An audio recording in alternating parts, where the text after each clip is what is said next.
Hi, Luke Fannin here from AIT Business Faculty. I'm looking at a question that asks you to prepare an income statement and a statement of financial position for a sole trader. So it's the December 2019 exam question, and your typical question gives you a trial balance like this. I'll just go down and show you the rest of the trial balance. That's the bottom half. There's always two columns in a trial balance, left and right. Debit is on the left, credit is on the right. And then there's always some notes underneath the trial balance. And the notes mean you have to end up adjusting the figures in the trial balance. And here is the requirement. So prepare a statement of profit and loss, or an income statement, also known as for the person for the year ended, and then also prepare a statement of financial position. So we're going to do this statement of profit or loss, the income statement. And to do that, you need to know what goes into an income statement. So I'll leave this up, people can read it. I'm not going to start talking through it. Just cost of sales sometimes confuses people. It's where we adjust the purchases figure for other items in the trial balance, and it's really to get the cost of your purchases. So if we have any closing inventory left at the end of the year, really they're purchases that were bought during the year that haven't been sold yet. So they'll be sold in the following year. So really they should be recorded as purchases in the year they're going to be sold, which is next year. So that's why we reduce our purchases for any closing inventory, because they're not sold this year, so they shouldn't be recorded in this year's purchases. So sales less cost of sales is gross profit. To that we add other income, government grants or supports. That's if they're income based, such as the employee wage subsidy scheme, which operated during the COVID crisis, where the government gave a subsidy to employers based on the employee wages, and an employer was getting around, depending on what they paid an employee, up to about 350 euros for each payment to the employee. Then these are expenses, and you look out for these in the trial balance, and then you just slot them in to your income statement or your statement of profit or loss. So we're going to look at the question again. And I'm going to ignore the notes. It's not the way I do it. Normally how I start this question is I look at the notes and then I just do the adjustments and then put in the trial balance. But it might help, I think, some people if we just look at the trial balance and then throw everything into the format so you can see where it goes, and then we'll do the adjustments. So our income statement starts with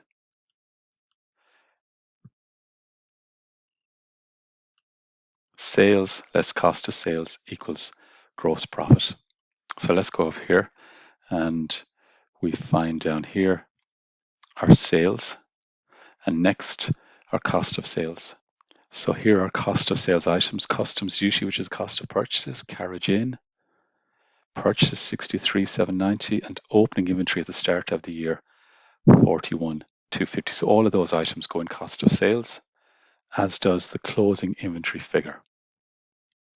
So sales is here 103,000. We just put that into I've called it the income statement or statement of profit or loss. Then say less cost of sales, and just the items that we see, purchases 63,790, and it doesn't matter what order you do it in, as long as you group these together, these items, and get a total cost of sales. So if there were any sales returns, we'd have had sales less sales returns.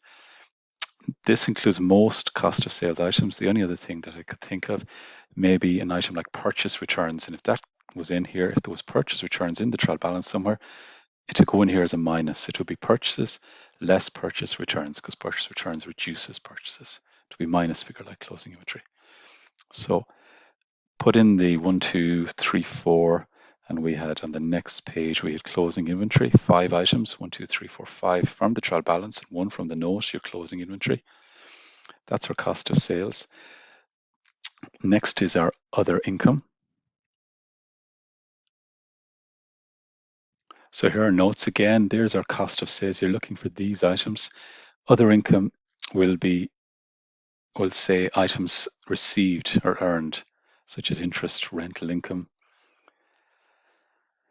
If you charge fees to customers for slow payment, government grants or support, like I've got an example there. So we look for these items in the trial balance, and they'll be on the credit side or the right-hand column of the trial balance. So we'll just go to there. And I think I've highlighted the two here. Here's our credit column, or right-hand column. And as we go down through it, there's bank, provision, discounts received is other income, and rent received. And you'll see I've included that here under other income. Now I've just put in the amount 6280 and 15350. Once again, doesn't matter what order once you group them together. Then the next thing to do is look at expenses. So you just write expenses, and then we list all the expense items below. So expenses appear on the left-hand column, or the debit column, or the DR column. And we can see here, we go down through it, we got rid of these in cost of sales. Light and heat is an expense. So, and once again, expenses, just show the notes.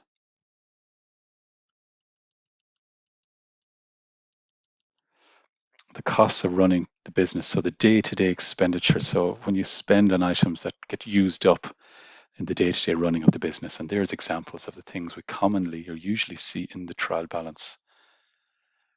And some items, such as movements in provisions and depreciation, we often have to pick them up outside of the trial balance in the notes, and we'll see that in this question. But look for these type of items in the notes, and then, look for these type of items in the trial balance, and then these type of items will be in the notes, and we'll see that in the question. So and here I have the question here. So light and heat. So we have 5 items, and there's my expenses: light and heat, discounts allowed, advertising, bad debts, interest, and I've just put in the amounts. Now, as I said before, I'd have started with the notes or the adjustments, and I'd have updated the items, but it's no harm for people to see without any, without looking at the adjustments, because that might confuse people first. So just put in, this is where they appear, and we go down through the rest of it. No expenses there. Capital is an expense. Accumulated depreciation.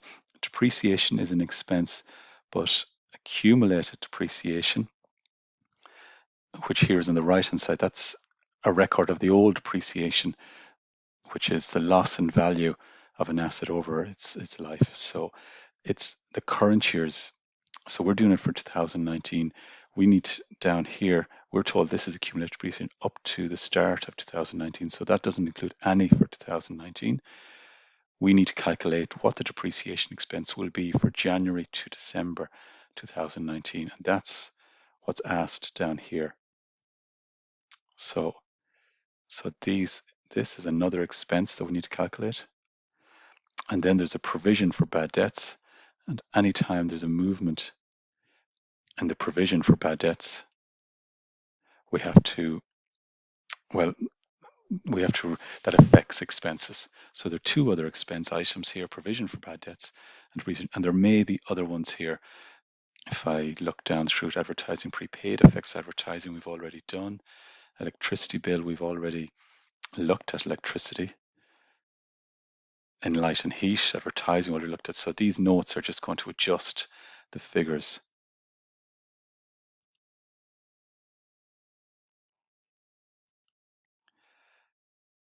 Interest, no interest has been paid. Okay, and we've to account for this interest. So we haven't any. If we go to Excel again, there is no expense for interest. So we will have to add an item for interest. So I'll do that now in a second. A person going bankrupt is a bad debt expense, and we have bad debts in our expenses. So the new ones are, 3 new expense items in the notes. We have an interest on loan expense. We've movement in bad debt provision, and we've 2 depreciation expense items. So we'd include them. We'd include them in our income statement, and so they're the 5 items that were in the trial balance. Then these are the 3: the interest on the loan, the 2 depreciation expenses, and the movement on the provision. So those 4 items were in the notes. And then we know we have to adjust light and heat for electricity bill outstanding. We have to adjust advertising for advertising prepaid, and we have to adjust bad debts for number note 5 there, which is the bad debts on a trade receivable. So each of these items is going to be adjusted for the notes here. So there's a working in that. And I'm not going to do the workings just yet because I want people just to see the what goes into the different statements. So the first one was the statement of profit and loss. We've done that. We just need to add in the figures here, and then we'll go our gross profit plus other rent received plus discounts minus all these expenses, and that will give us our net profit or loss. The next thing to do is a statement of financial position. What does that look like? Just maximize this again.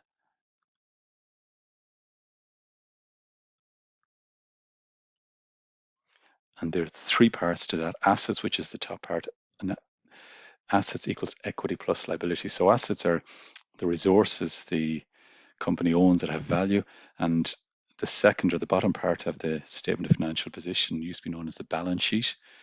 It tells you where you got the money to purchase those assets.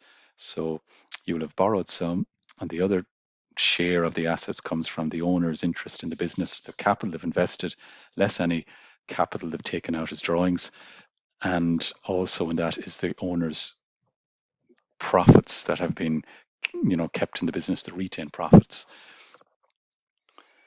And retained profits are often called reserves. Sometimes you see them called reserves. But so these are the assets are the tangible and intangible items the company owns. We mainly see non-current and current. So current are assets that will change, get used up within the 12 months.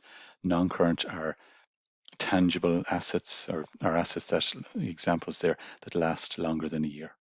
And most of these lose their value over time.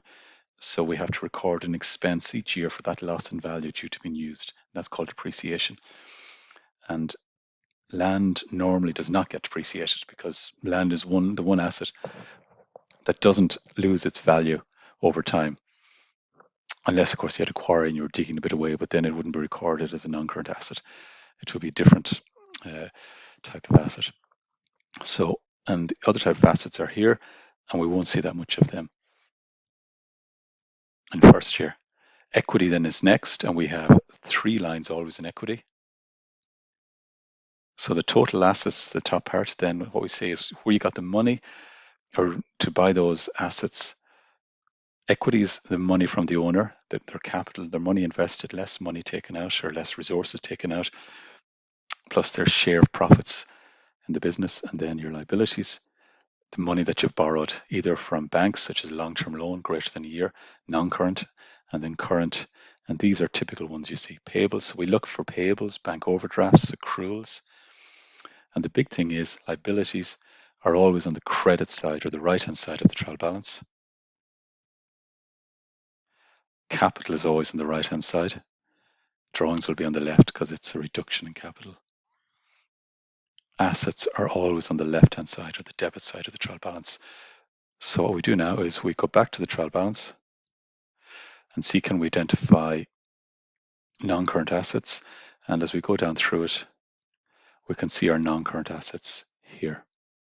So your non-current assets are the resource you own that are going to last longer than a year. So money spent on equipment or assets that give long-term value to the business, that the business will gain use of, make use in running the business over time. So motor vehicles, shop equipment, the cost gets recorded.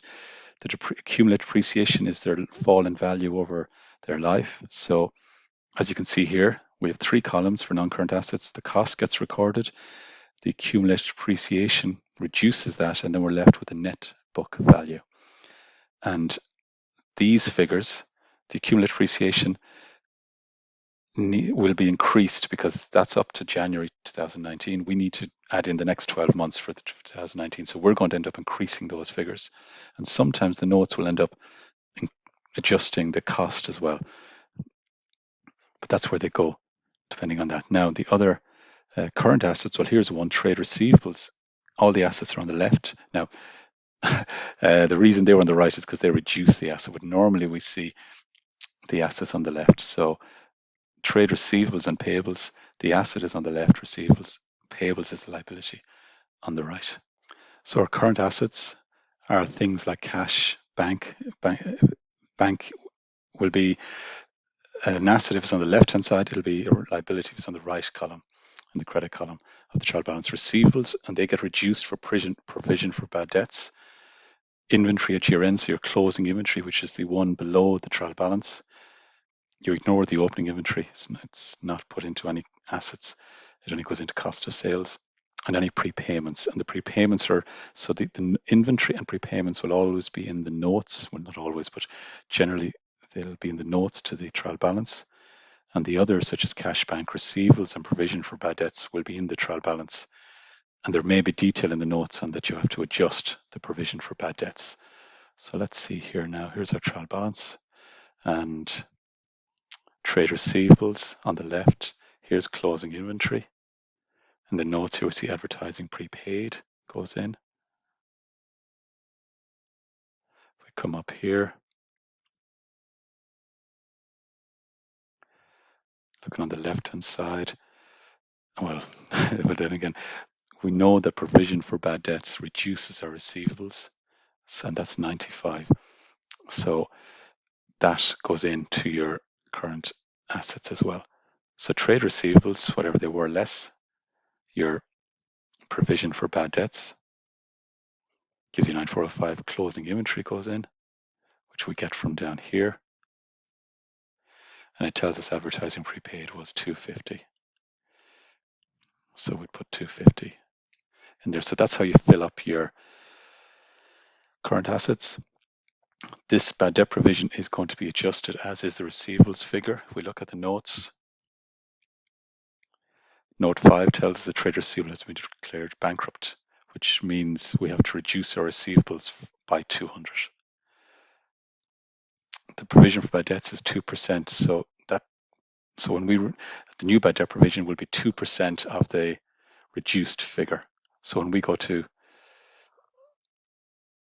well, I said I wouldn't do the adjustments, but you'll have 9,500 minus 200 is 9,300, and your new bad debt provision will be 2% of the reduced figure.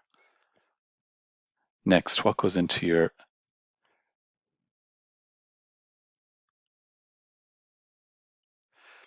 equity and liabilities next? So we'll come to our trial balance, and the equity figures 3 lines: capital, drawings. So our drawings is here 36,000. Our capital is 100,000. And our reserves is or our profits is what we've already calculated on net profit or loss. Sometimes there may be reserves already in the trial balance, so it might say accumulated reserves on the right hand side. They go in there as well. Or retained profits, but they're for first year for this type of level where you're not going to see them.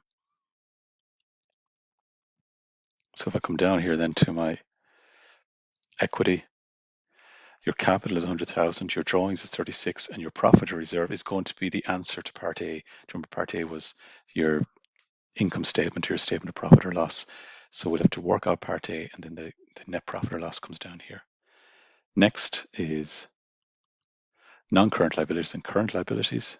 If we remember here,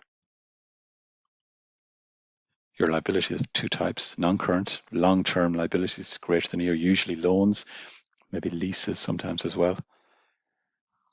And we've got examples of current liabilities here, and these will all be on the credit side or the right-hand column of the trial balance.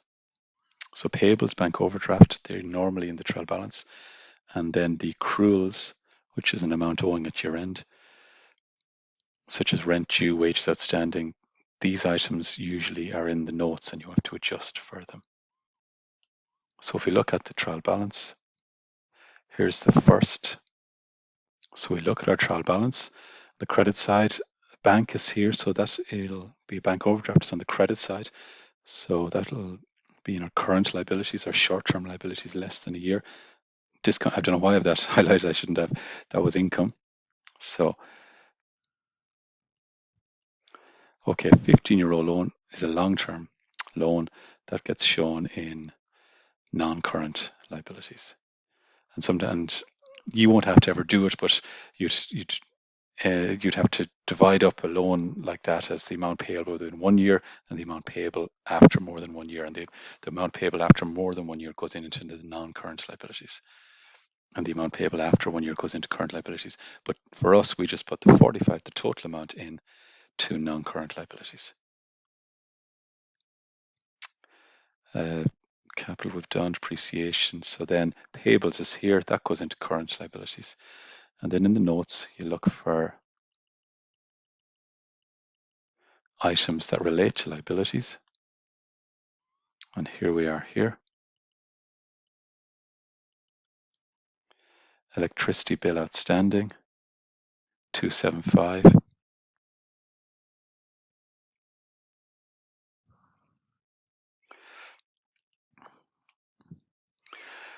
Interest paid on the loan, 3,500. Now I could put them all in the one line,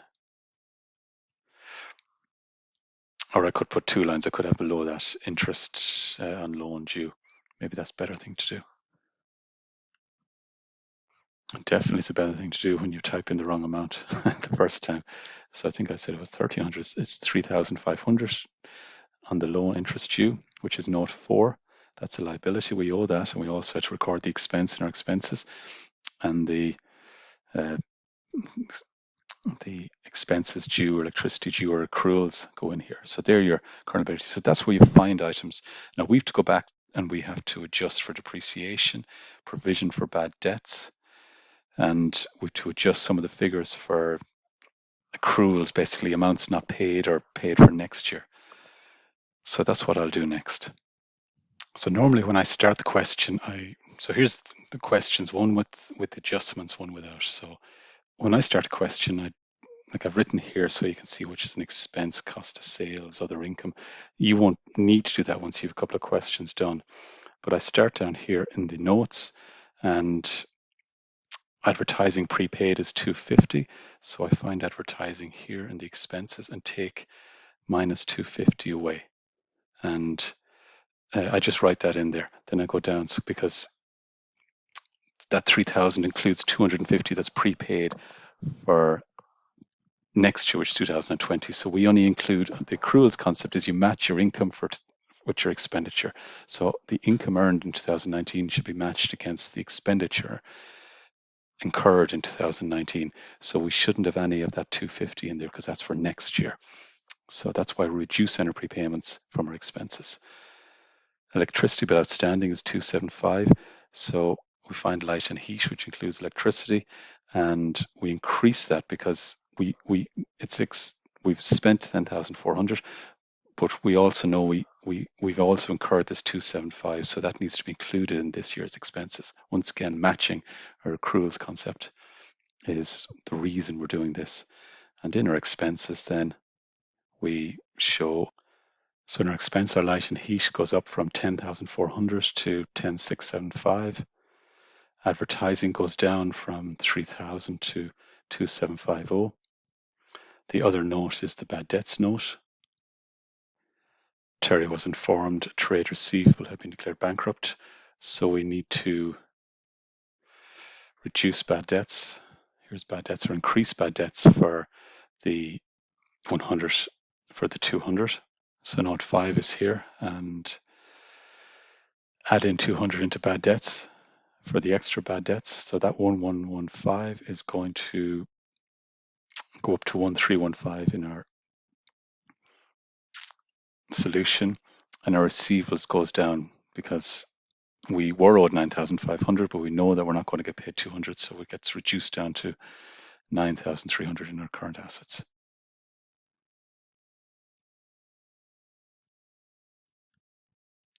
Interest, we haven't done that yet, so I need to add in the interest of 3,500, which I've done there. And then we're into the provisions and depreciation, and they're on the note here. So provision for bad debts is straightforward enough in that it's 2% of trade receivables. So provision for bad debts is 2% of trade receivables. Our trade receivables now is 9,300. So our new provision is 2%, by that is 186. And in our balance, in the balance sheet, in the statement of financial position, in your current assets, you would say receivables are 9,300, which they are here. If I was showing the working for that, I'd have 9,500 minus 200, just to show the examiner how I got that figure. But the main thing is that we have 9,300 for receivables and then less provision for bad debts. I just didn't write it there, which is 2% of the 9,300, which was what it tells us to do. 2% of trade receivables is 186. So if we multiply that by 0.02, we get 186. And that's what goes into current assets. But also what we need to show in our expenses is the movement in the provision. So the new provision is 186. Then we go back and look, what's the old provision in the trial balance, which was 95. And then, so it's gone up by 91. So that goes into our expenses as 91 as a normal expense. It increases our expenses by 91. If that was a reduction in the provision, if the new provision was smaller than the old provision, we'd have a minus. So if the provision reduces, the movement goes into expenses as a minus figure. It reduces your expenses. If it increases, it goes into your expenses as it increases your expenses, goes in as a positive figure. So up here, here's the provision for bad debts. 95, new provision is 186, which we've calculated, and we show that in our current assets as reducing receivables. But just the difference between the new and the old, which is 91 here, goes into our expenses. So in our expenses, which are up here, we've increased in provision for bad debts, 91. And you can show the working for that if you want. Next is depreciation. And if that was a reduction, it would be just a minus figure in the provision, but it's an increase, so it goes in as positive. Next is depreciation. So once again, I've gone down through the notes, each one, adjusted the items in the trial balance, and I'm down here now on the depreciation, the last note. So you'll get asked one of two methods. You could get asked both methods for depreciation. One is straight line or cost, sometimes known as, and the other is always called reducing balance. And the rule for straight line or cost is you calculate the depreciation expense by multiplying the percentage. So in this case, our shop equipment is 12.5%. So 12.5% by the cost of shop equipment will give you the expense. So if we go up to our shop equipment up here, the cost of our shop equipment is 95,000. We're doing it on the straight line basis. So 95,000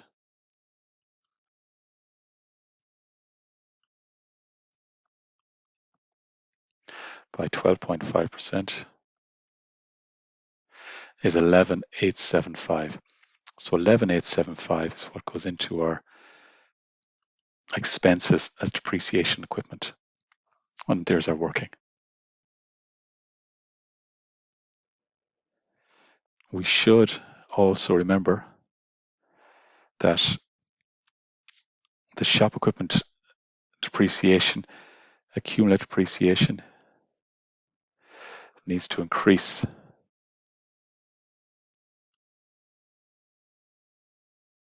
So we show an expense of 11,875 in our expenses for depreciation. And we also got to remember that when we're in our non-current assets, we're going to show shop equipment cost 95,000 and it's fallen in value by this much, a total of that. So this is what appears in your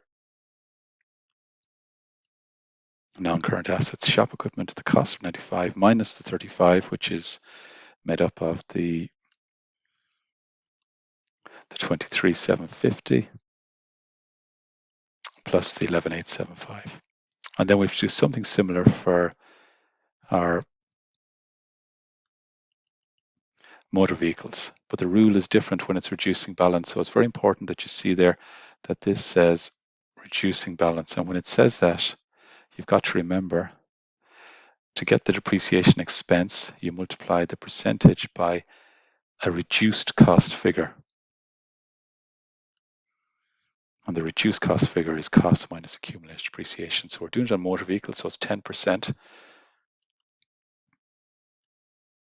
is the figure. We come up here to motor vehicles, so we have everything we need.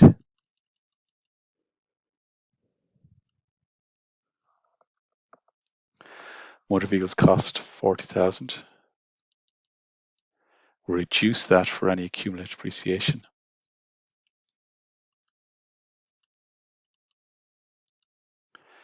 And then we multiply that by the percentage, which was 10%. So the depreciation expense is 3240, and that's what goes into our expenses here in our expenses, along with all the other things, all the other expense items. You have depreciation, which I don't spell, which I haven't spelled right.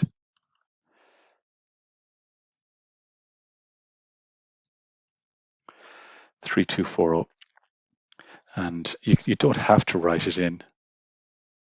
So you don't have to write it in, but I find it's good to do it as you calculate it, because you'll remember, or you should help you remember then, that the accumulated depreciation needs to increase. So we'll be showing in our non-current assets, our motor vehicles cost 40, and they've gone down in value by an amount of 10,840, which is made up of the old depreciation up to 2018 and also 2019. It's depreciation. And there's our amounts there. Motor vehicles cost, which is 40,000, minus the accumulated depreciation, which is 10,840, and that's the net book value of our motor vehicles. Then the rest of so at that point in time, really we've more or less calculated our net profit. We've done all the adjustments. So if we look here, our sales less cost of sales gives us our gross profit. To our gross profit, we add discount received, rent received, and then we take away all of these items, which the total of them is 51. So our total expenses is 51,546. So the net profit is 8,984. Now I could have shown them as a minus, but basically 38,900 plus that minus 51,546 gives a net profit of 8,984. And that 51,546 is the total of all the expenses. If you add up all them, you get 51,546. And I could have shown that as a minus, but it doesn't matter too much. You can choose to do that if you wish. And we'll see that in our equity section when we have capital plus less drawings plus profit. And the profit we put in is this 8,984. Here's our statement of financial position. They were what I think would have been the marks for each section, but I ignore them because I might confuse things. They get added in. If there was land, we'd have land under cost and there'd be no depreciation ages. So if land was 100,000, it would show cost 100,000 and net book value would be 100,000. Here are current assets. Now, this isn't accumulated. You could have all this on one line and one column if you wanted. I've just shown it like that. So the total current assets are 51,539. So our total assets are that much. And the bottom half of our statement of financial position should also equal 140. So the total of our equity is 72,984 plus the loan plus the current liabilities. They all add up to 140,074. So we know we're right. So that's it. You have to put the items into the kind of the sections they belong to in either the income statement or profit and loss statement and the statement of financial position. And you just need to remember that you do the adjustments. So you've got to do the adjustments, and kind of I'll just leave this up for you.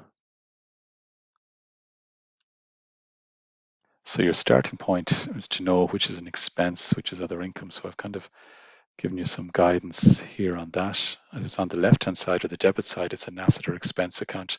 And normal, if it's on the credit side, it's a liability, equity, or income stroke revenue account.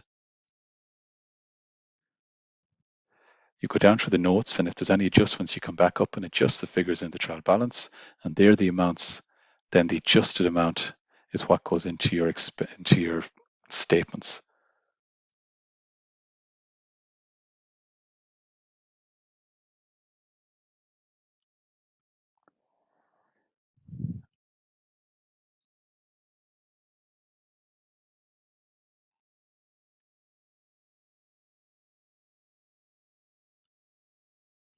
So that's it. Thanks for watching. I hope that was useful.